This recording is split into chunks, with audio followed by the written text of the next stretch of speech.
Previously on the Moto, inside the outdoors. Two former champions were left in disarray as they attempted to run with the leaders, Ryan Dungey and Ryan Dungey. I mean, for me, I guess what keeps me coming back is just believing that at some point I'll be able to be competitive again. Trakenard swapped out hard. Whoa! Trakenard goes down! Kind of just laid there, you know, I was just completely bummed out. This week in the 450 class, a look into the life of Andrew Short sees struggle both on and off the racetrack. And at Unadilla, Villopoto and Dungey are separated by 1 point in the championship, but Justin Barsha arrives with nothing to lose. I've never seen Ryan Dungey so frustrated. And in the 250 class, Baggett, Rattray, and Wilson are within 15 points of each other with 4 rounds left. And here we go! Into turn number 1 they come!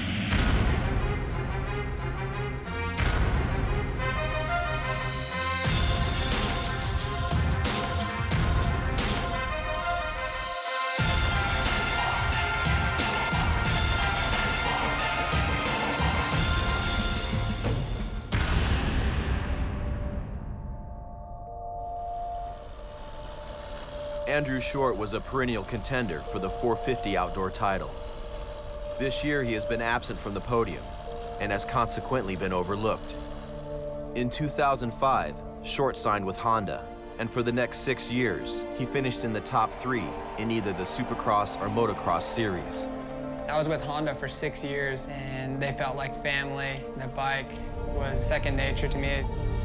Shorty's partnership with Honda saw its crowning moment in 2010.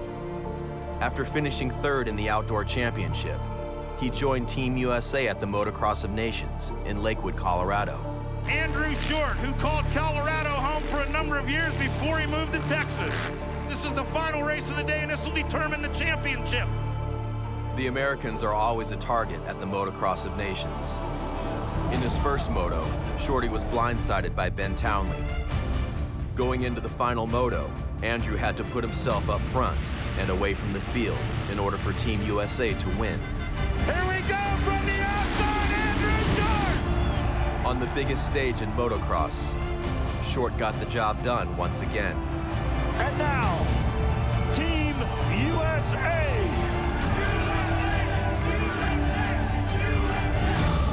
But it wasn't good enough to earn him another contract with Factory Honda. I think at the time when Honda was considering where they're going to go race again next year, budgets were tight, bike sales are low, and it's hard to justify spending that much money, and they didn't quite have all their ducks in a row, and I didn't want to be the guy without a seat when everyone played duck, duck, goose. Decided to go a different direction with KTM, and when you see that they hired Roger, and then the personnel that followed, you know they were serious and that they wanted to take their program to another level. Hiring Short was among the first moves that Roger DeCoster made after moving to KTM. Due to budget constraints, DeCoster also had to leave a team he was familiar with. I was almost in shock that I could not work things out with Suzuki because I'd been there so long and we had so many successes together. The economy we now was not very good, and that was true for everybody. The initial thought on my head was, is it going to be able to provide for our family? Because you know, with 2 little kids now, we have to think past when racing's done. The business side of racing's changed tremendously from how it used to be, where there was money flowing in from all different types of directions, and now that bike sales are down, racing's a lot tougher for these companies to commit to. You see people riding on teams that, you know, they're going for a good bike and no salary. Then there's other people who go for the money and maybe not such a great bike. For me, I'm really big on people, and you gotta surround yourself with people that are successful and have the same goal and passion for racing.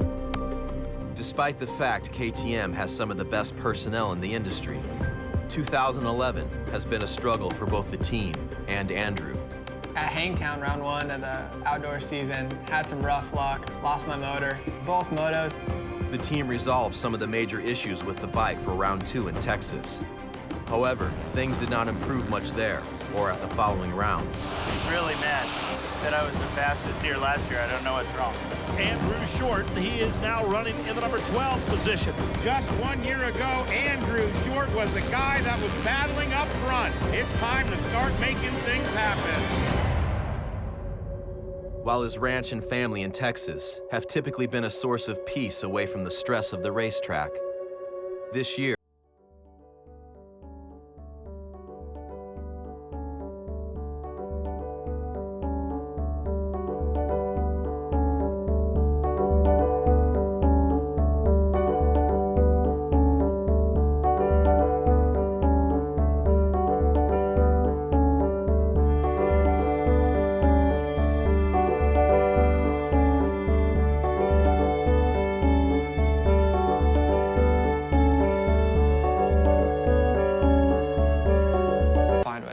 life is what you make of it, and there's always hardship. We just hope for his sake that everything works out good, and that's what keeps you going, is the hope. in the last month, Hudson has undergone 3 surgeries and will soon be going in for his 4th. During that time, Andrew has been crisscrossing the country with the National Series. He has been going to the starting line, while his son has been going into surgery. For a racer, when you get to the starting line, you have to put everything in a box and just forget about it and race what's in front of you. You got to get in the zone. And that's a really hard thing as a racer, especially at a high level. Any athlete at a high level, it's hard for people to understand what you go through and what you deal with. It sounds selfish, but it's hard to separate everything. You can see that when you watch races and how people deal with things on and off the track. Coming up next, the gate drops at Unadilla Raceway as Andrew Short tries to salvage his season. And in the 250 class, a costly mistake will end one racer's championship dreams. And here we go. Into turn number 1 they come.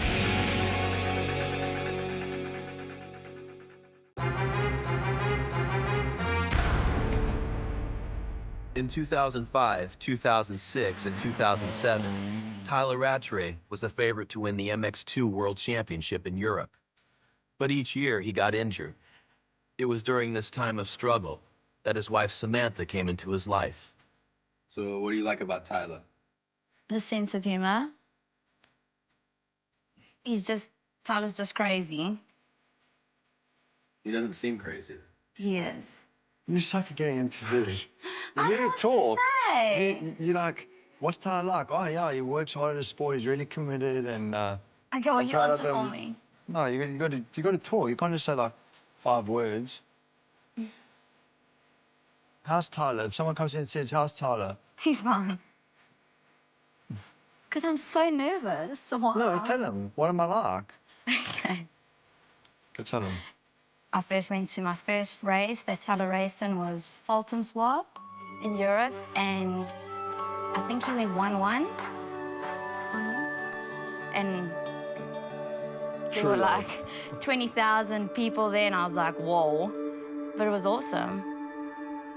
In 2008, Rattray finally achieved his goal of a world championship. And for the last 2 years, he has been trying to win a championship in the United States. For me, it's important that Tyler wins because I know it's what makes him happy. Like, Tyler's not happy when he gets second place. He wants to win because he knows he can win. And I think also for him, he knows how hard he works. And when he's second and he just can't pass someone, he's upset. So 2010, he came so close. So hopefully this is the year. Someone doing better now? Kind of. Okay, so. Still need to improve. If the tracks on the national circuit could talk, Unadilla would have the most to say. All of the greatest motocross riders of the last 40 years have raced here. Originally a pasture that was ripped apart for Europeans to race in America, Unadilla is the oldest track on the circuit still in its original location. Good afternoon, everyone, and welcome to Unadilla Valley Sports Center, the most historic motocross track in all of the United States, if not around.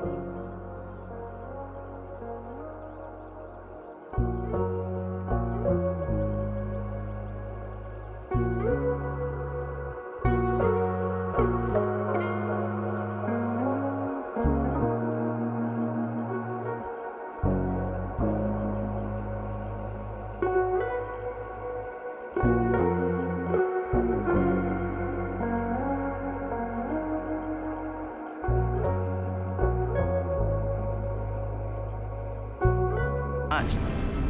We've got 4 left, so he's got to basically try and win. That's what each of these guys have to do if they want to be the champion. They all have to win. And here we go. Into turn number 1 they come. And here comes Dino Wilson. Rattray into that number 7 spot. In Moto 1, Rattray got a bad start and charged from 12th to 3rd. Although it was a strong ride, he was defeated by both Baggett and Wilson. Dean Wilson gets the checkered flag.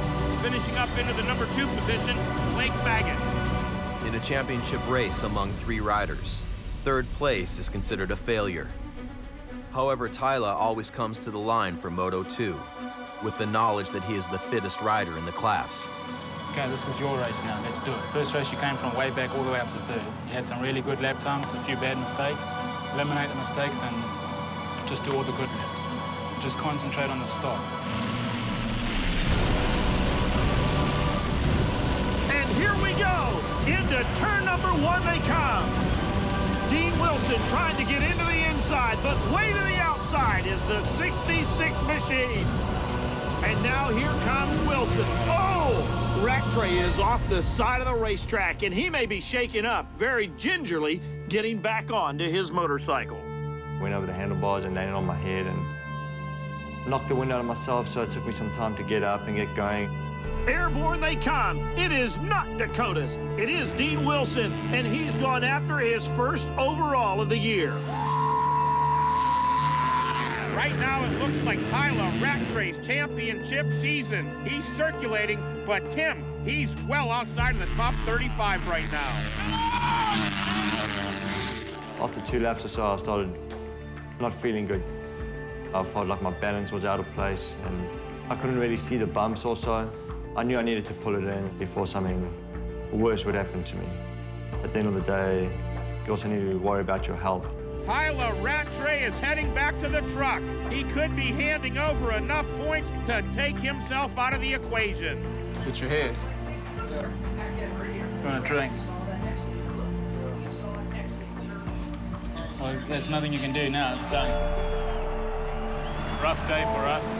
The championship's pretty much gone now. It's the way it is. That's racing. You can be there one day and next day you're gone. I kind of knew that the championship was pretty much done. Yeah, that's just how life works, I guess.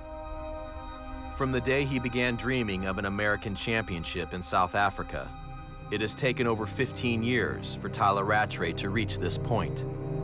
But no matter his experience or what is at stake, it only takes one moment to derail a dream. Coming up next. Believe me, he's watching your lap times and you're watching his lap times. Villopoto and Dungey are separated by 1 point in the championship, but Justin Barcia arrives with nothing to lose. The frustrating part was I'm in a championship hunt, he's not.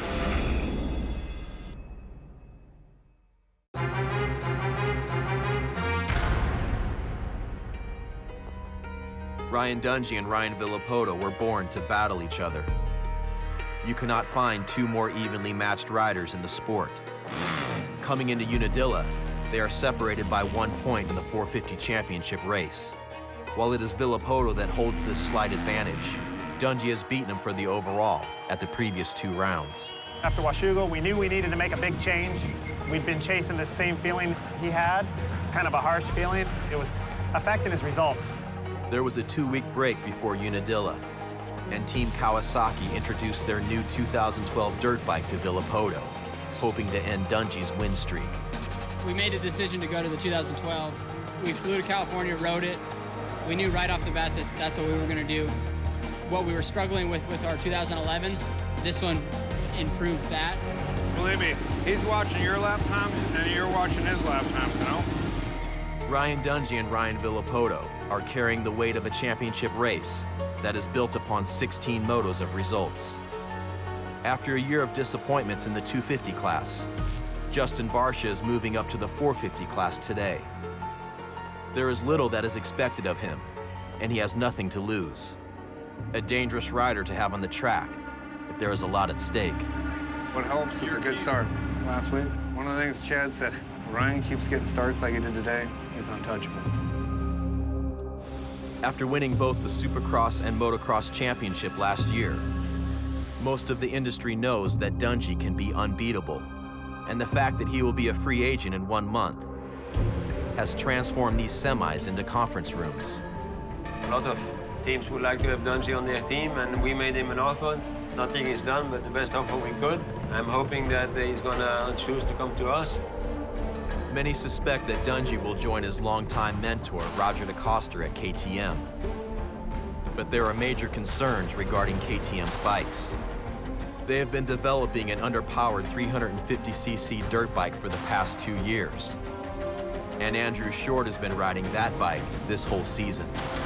At KTM this year, we were given the choice between a 450 and a 350, and honestly, I didn't feel too comfortable on the 450 that they had, and it's been a big change compared to what I rode last year, and it's been hard for me to adapt, and I've kind of struggled. Andrew didn't do as good as I expected he would do, but he had some family issues with his little boy, and our bike is not the top bike yet in that class. In Moto 1 at Unadilla, KTM's bike problems continued. Short had to pull out and suffered his second mechanical DNF of the season. Ryan Villapoto, when the gate dropped, he twisted that throttle, and he is running away with it here today. Ryan Villapoto's bike proved to be a good choice as he raced to an early lead and took the Moto 1 win easily. While it was his 6th Moto win of the season, Villapoto has not won both Motos at a national this year. Recently, the second Motos have belonged to Dungey. You're pretty much dominating. I don't remember him being faster on a lap. Nail that start. If you don't get out of whack, you know? Just settle down with the first couple laps and put it down. Dungey spent nearly all of Moto 1 behind Justin Barcia, and it was apparent that he did not enjoy the experience. I've never seen Ryan Dungey so frustrated. Dungey may have to take the Mr. Nice Guy cap off and start leaving some bodies laying on the ground. And into turn number 1 they come. Mike Gillespie with the home shot! Frickin' Barcia cut him off so bad again. Ryan Villapoto hasn't just taken the lead, Tim. He's hit the nitrous bottle, and he's gone. Crap. Back into the number 2 position, it's Barcia. It's Dungey. And all of a sudden, the number 2 Kawasaki, he wants to go 1-1 and make short work of it. Barcia trying to hold off the number 1 of Ryan Dungey. Dungey's going to try to go the long way around. Barcia shuts the door on him. Dungey comes up the inside. They're side by side. Across the step up they go. New York, put your hands together for Bam Bam Barcia, who's holding on to the number 2 position. Dungey sits back in a number 3 spot. It's disastrous if he allows Ryan Villapoto to streak away to a 1-1 today. Justin Barcia holding off Ryan Dungey, and he has done so for 27 minutes. Dungey's all over the back fender once again. Oh, they almost touch. Barcia ends up on the ground. Hey, they came together over a jump. And happy birthday to Ryan Villapoto. Not only goes 1-1, but he takes solid control of the point series. Ryan Dungey sitting now to the number 2 position. Justin Barcia into the number 3. Crushed it. Oh my God, what a good ride. Ryan, both moments put himself in that spot, first 2 laps. Yeah, but you know what happened? On the start, he had a good start. He saw it. Barcia was leaning off his bike, and it just came over from Ryan. And Ryan had to back out of it, and that put him in a bad spot. I heard they got together in the back. I watched the whole thing on TV. Did they get together? Oh, yeah. Well, it's because Barcia totally came over on the jump, landed right where he was going to land. I gave credit to Barcia. He rode really good that day. You know, especially first time in the 450 class. It's not easy to do. You know, he ran right up there, and for that to happen in the second moto like it did, coming together, the frustrating part was I'm in a championship hunt, he's not. Be aware of what's around you, because that could have been a career-ending deal for both of us. Because no one got injured, the crash at Unadilla turned out to be merely a collision of opposite racing philosophies. But everyone involved in this sport knows what can happen at any time. A few days after Unadilla, KTM brought Andrew Short to California to test their new 2012 450 dirt bike.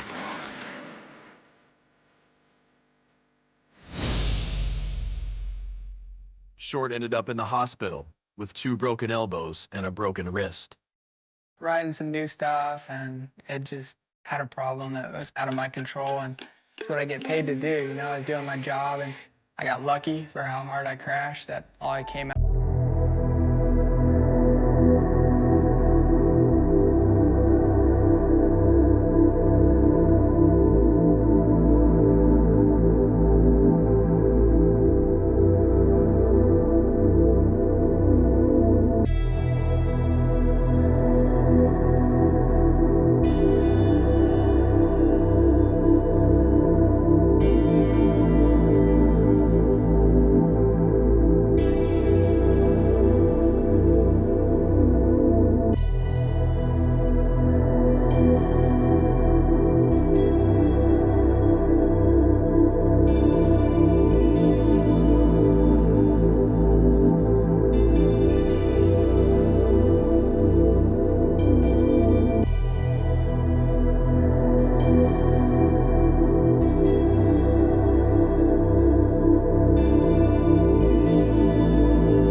Next time on the Moto, inside the outdoors. Brett Metcalf comes to Southwick, trying to break free of last year's disappointment and the shadow of Ryan Dungey. But when Hurricane Irene invades the National Series, there is no telling which direction the pendulum will swing. Don't know what it is, so condensers, fuel pumps, spark plugs,